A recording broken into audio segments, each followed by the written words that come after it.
Nothing can resist a person that has that kind of commitment. The people that have made a difference on the planet.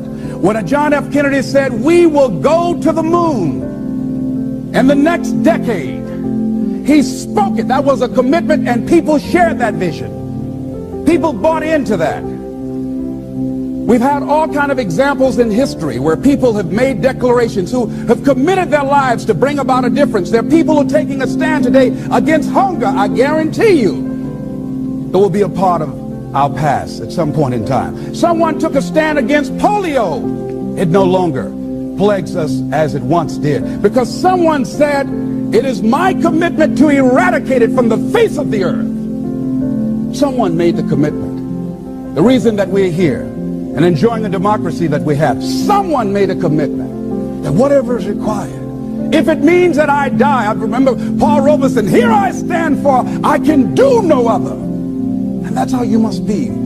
Commitment means standing up for your life. It means honoring yourself. It means beginning to say and to see and recognize your alignment and oneness with the universe, and that you are a channel for life to express through. And we short-circuit it with anger. We short-circuit it with fear. We short-circuit it with envy. We short-circuit it by being lazy or apathetic or giving up easily. Why? We say, oh, it's too hard, it's too hard. We don't challenge our spirit. Ladies and gentlemen, there's nothing as powerful as the human spirit. You can't destroy it. You can pervert it, but you can't destroy it. I was reading Man's Search for Meaning by Viktor Frankl. What a powerful book. I'm reading it now for the 7th time. And he gives so many graphic examples of the power of the human spirit. And so what are some of the things that can fortify us and give us the kind of inner strength that will allow us to forward ourselves into the future by manifesting our commitments? Number one, commitment means in some cases going back to school, getting some training, sitting up in classes with people younger than you, putting yourself in a position where you don't know and that is awkward and uncomfortable, but because of your commitment to develop yourself, or to go back to school to get a high school diploma or to get a college degree, that it doesn't matter, feeling dumb and saying, what am I doing here, sitting up in some boring class? Commitment can mean a lot of things. It could mean that you begin to go back. You got to back up sometimes. It means to back up and not give up, to regroup, back up and regroup and come back again. Because life has waylaid you, because you got knocked down. I know when I was working on my dream, there were times I lost my house at one point. I lost my car. I was broke. My credit was bad. I was sleeping at different friends' houses on their couch or on the floor. There were times, months, that I slept on the floor of my office and got up early and dressed before my staff got there to give them the impression that I got there early before they did. And we all pretend not to know what we knew, that the boss was staying in the office. So we never talked about it. But I refuse to give up on my dream. And what happened? They say, you know, in the prosperous years, you put it in your pocket. In the lean years, you put it in your heart. It makes me appreciate it even more. Even more. I wouldn't trade it. I wouldn't trade it for anything. The disappointment, the pain that I've gone through by keeping the commitment. Keeping the commitments that you have might mean taking a stand that's unpopular. Something was said one time. When you take a position, it says cowardice asks the question, is it safe? Politics asks the question, is it popular? But conscience or commitment asks the question, is it right? And see, most people rather operate from the first two. Is it safe for me to take this position? I remember when I was a state legislator, I saw guys and women who believed in legislation very strongly, but because the Speaker of the House said, we won't go with that, they backed down. And they felt bad about it. They wouldn't take the position because they didn't want the Speaker of the House to be angry at them. They wanted to be all right with all of the rest of our colleagues. See, it takes a great deal of strong courage and commitment on your part to step out a line. Henry David Thoreau says, if a man doesn't keep pace with his companions, perhaps he's listening to the beat of a different drummer. Let him dance to the music that he hears, however measured or far apart. When you are committed, you're dancing to the beat of a different drummer. Don't expect people to understand you.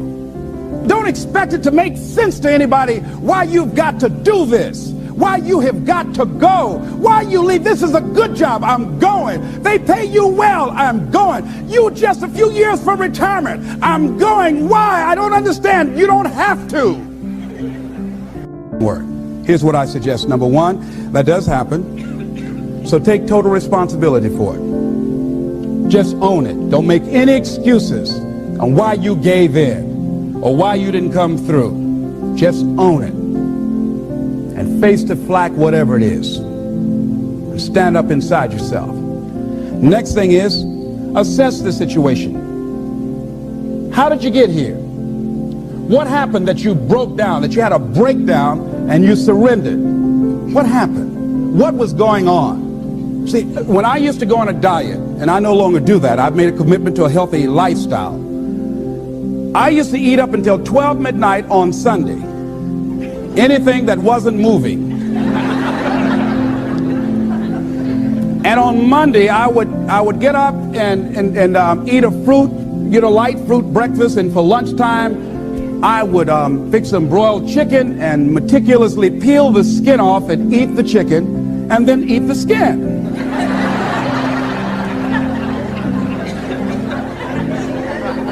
Do 5 setups, look in the mirror, and become discouraged because my stomach doesn't look like a washboard or one of the Avon Haley dances. And I say, what the use? And then I go to the refrigerator and eat food cold standing right there in the refrigerator.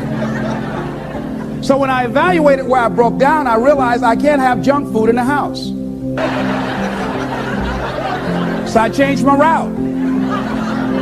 I stopped taking people to lunch or to dinner because I couldn't sit there and watch them eat. When I had to go someplace and speak and they were eating, I said, call me downstairs when it's time for me to speak, because if I sit at the table looking at them, the food's going to call my name. And I know this. So I had to begin to make sure that I wasn't putting myself in a position where I would give up on my commitment. Am I making sense to you? So I began to strategize around avoiding situations where I knew that I was going to become weak. Another thing I do when I don't keep my commitment, I either deny myself something or I do a trade-off. If a glazed donut takes advantage of me, then I require myself to do an extra 25 setups, or I walk for an extra 15 or 20 minutes because I got a hammerlock on my head and say, come on over here. So you might have to deny yourself something or do a trade-off. Do something that will offset it. The other thing is, start again. So what? You fell flat on your face. So what? Start again. Learn from the experience and start again. Don't count yourself out. Don't sentence yourself to a lifetime of being miserable, a lifetime of being broke, a lifetime of being unhealthy, a lifetime of being in a relationship that is no longer fulfilling to you. A lifetime of working on a job that does not bring you satisfaction, that's not giving you the creative urge that you need and that got to have in your life that stimulates you. Don't sentence yourself like that. You are a human being. Don't volunteer your life that way. Your life has too much value to the universe. You've got something to contribute. You've got something to give. And so what if you make a commitment and you're not able to do it like a pro? That you're not good as everybody else. Live in the moment. I like what this says. Look to this day, for it is life, the very life of life. In its brief course lie all the realities and verities of existence, the bliss of growth, the splendor of action, the glory of power. For yesterday is but a dream, and tomorrow is only a vision. But today well lived makes every yesterday a dream of happiness, and every tomorrow a vision of hope. Look well, therefore, to this day. See, if we just start enjoying where we are, if we make that kind of commitment to enjoy where we are, to experience the experience of life where we are, to do all we can right now where we are. Forget about the mistakes yesterday. Forget about all your failures yesterday. Forget about what you don't have. That's not important. Only thing that we have is right now. Right now, right now. And I say that life is calling on you to call forth on that.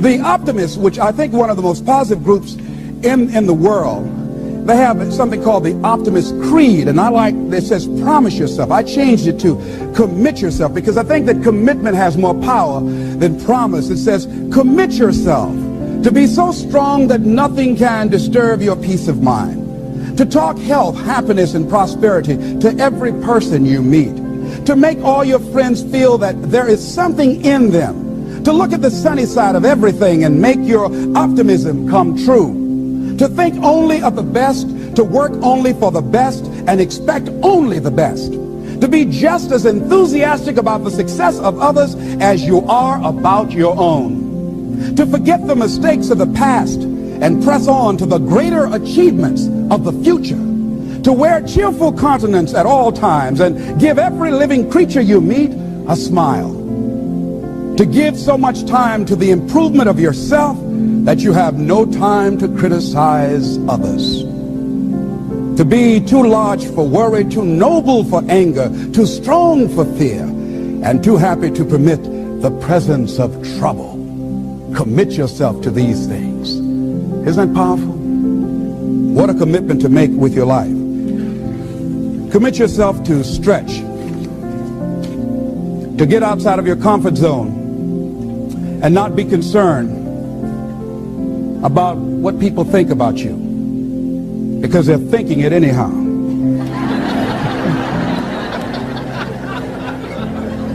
Don't worry about what they will say. They're already saying it. So what do you care? Decide that your life has so much meaning to the planet. Decide that you have something to give. That's why you're here. See, you didn't just show up. You brought something here. You're on a journey. You have a destination, mission to achieve, to do, to implement, to perform, to experience. Decide to commit yourself to be an adventurer in life. Look out on life around you. Look within yourself and say, where is it in my life that I need to make a commitment right now? Where is it? That it might be for your health. It might be to be a happier person. It might be to make a difference in your community. It might be that. Where is it?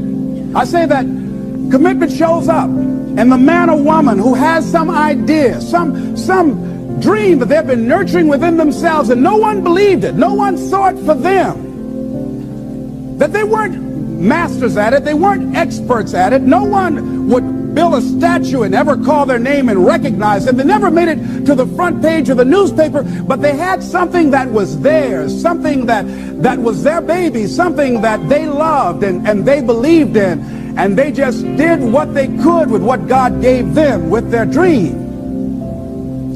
Commitment shows up, and people that are willing to give themselves a chance, who look at their lives, look within themselves and say, I know that this just cannot be it for my life. I know that there's something I'm supposed to do. I don't know right now. Or maybe you do know. Maybe you do know, and you've talked yourself out of it. And I understand that. Because I'm late. No. Everything happens as it should. I got the courage to step out, to become committed. I was seriously not serious before. And I decided, it took me some time to build up the courage to become committed, because it frightened me. So I understand wrestling with it. I wish I could tell you I've been doing this for 20 years. I haven't. I'm just glad that I decided to become committed before I left here. And wherever you are, decide that you're going to commit your life now. And let it show up in your contribution. Let it show up in what you have to share. And whatever commitment that you make, honor your commitment as yourself. Honor your word as yourself.